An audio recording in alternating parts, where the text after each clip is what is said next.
welcome sa Thirst 2.0 na kung saan ay mapapakinggan ninyo ang mga trending topics sa politics, issues sa showbiz. Kaya naman kung hindi pa po kayo nakaka-subscribe, i-subscribe nyo na po yan, and please pakisama naman ang notification bell para lagi po kayong updated sa mga balitang napapanahon.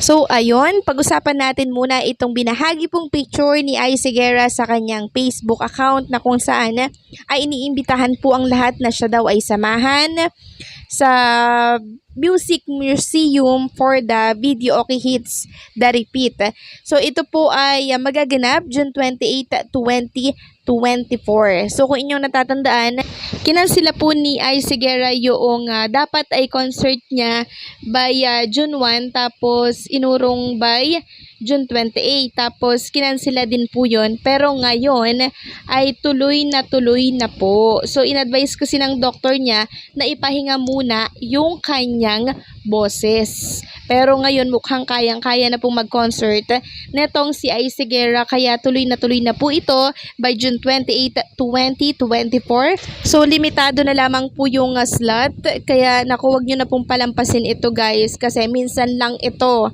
no sa patak ng ulan, kaya i-grab nyo na po and suportahan natin ang concert nitong si Ai Seguera, kasi talagang pag siya nag-concert, sulit yung ibabayad ninyo. Ayaw niya nung parang nanghingi lang siya ng pera, gusto niya sulit din yung ibabalik sa inyo. No, sa mahal ba naman ang ticket, 'di ba? 3,000, 6,000, kaya susulitin talaga 'yan ng isang Ai Seguera. So ang schedule po June 28, 2024, Friday 'yan, 8 PM sa The Music Museum. So sa mga wala pong ticket, mabibili nyo po yan sa Ticket World. Samantalang congratulations naman kay Bossing Vic Sotto, kasi siya po ay napasama no sa greatest comedian of all time. Mula po yan sa Pinoy history. Sabi nga dito, there are many comedians in our history who have entertained audiences for several decades and who did not belittle or embarrass others, because a truly responsible comedian will never use insults to make people laugh.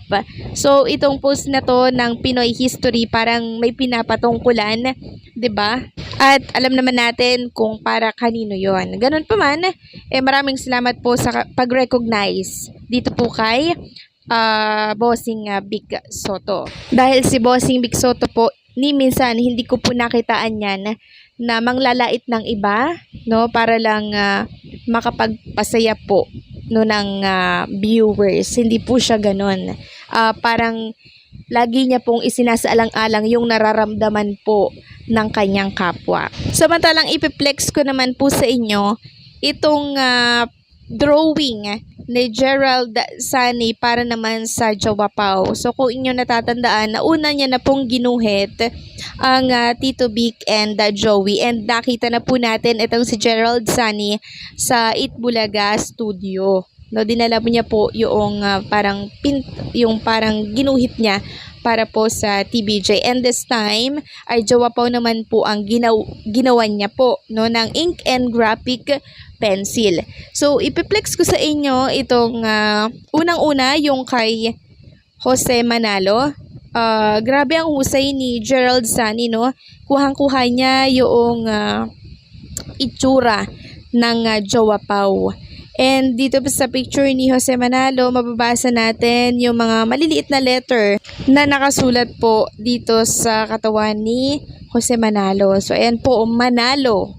No, Manalo. And ito naman kay Wally Bayola, mababasa naman natin ang salitang Bayola. No, ang galing, no? Talagang buhay na buhay yung picture nila. Kahit pencil lang yung gamit, parang grabe, wala akong masabi. Ang husay talaga nitong si Gerald. And itong si Paulo Ballesteros naman, mababasa dito sa kanyang mga nakasulat na letter sa katawan ay Paulo.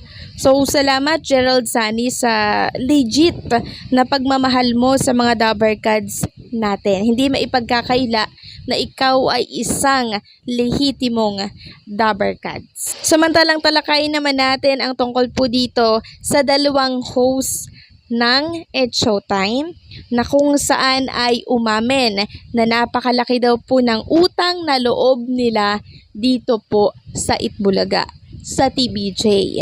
So, sino po ang dalawang host ng noon time na yan dyan sa It's Showtime? Walang iba kundi po itong si Jong and itong si Bong Navarro. So kung inyong natatandaan kahapon, napanood natin itong The Street Boys na kung saan ay kabilang po sa grupong ito sila Jong and Bong Navarro. And inamin nga po doon ng isang kagroup nila na napakalaki daw ng utang na loob nila dito po sa Itbulaga. Kasi Itbulaga po ang nagbukas ng pintuan para po sa kanilang talento. Katunayan niyan, plenex din po ng Itbulaga ang picture ng grupo po ng The Street Boys na kung saan ay kabilang po itong sila Jong and Bong Navarro. Hinahanap nga po siya ni Maine Mendoza and nagulat nga ang ilang mga host na dati pala nilang kasama itong sila Jong and Bong Navarro. Yun nga lang, hindi po pwede, 'di ba, na tumapak at sumama sila Jong and Bong sa grupong ito na nag-perform kahapon kasi alam naman natin na magkakompetensya ang dalawang noontime show na yan. Ito nga po yung write-ups ng Abante o. Tinanong pa nga ni Maine Mendoza ang tatlong dancers tungkol sa dalawang OG dancers ng Street Boys at mga host na ngayon ng Showtime. Plenex naman ni Chris na malaki raw ang utang na loob ng grupo nila ni Bong at Jong sa Itbulaga dahil dito raw sila nagsimula. Sila raw ang featured dancer tuwing Miyerkules sa loob ng ilang taon noong mid at late 90s. And nakita ko din at narinig na shoutout po ni Maine Mendoza itong dalawang host na to kahapon dyan po sa Itbulaga. Kung ating babalikan yung pag-shoutout po ni Vice Ganda kay Maine Mendoza, kay Alden Richards, nung napag-usapan po yung Aldab, binalik po ni Maine Mendoza yun kahapon. Shoutout din ni Maine Mendoza itong dalawang host ng It's Showtime, sila Jong and Bong Navarro. So nakakatuwa, 'di ba? Nasa likod ng camera ganito po yung relationship ng mga noontime hosts. And itong mga Dabbercats din natin, marunong pong magdala. Once na nabanggit po yung mga hosts ng katapatan na show, marunong po silang sumalo. Instead na ededma, sinashoutout pa rin talaga nila. At ang tawag po doon ay sports ang mga Dabbercats natin. Hindi sila yung pag nabanggit, no? Doon ka na sa kabila, sige umalis ka na. So, di ba, hindi po sila mga ganun. Kasi alam po nilang ito ay trabaho lang. So, hanggang dito na lamang po ang update natin at maraming salamat po sa pagsuporta at pagsubaybay.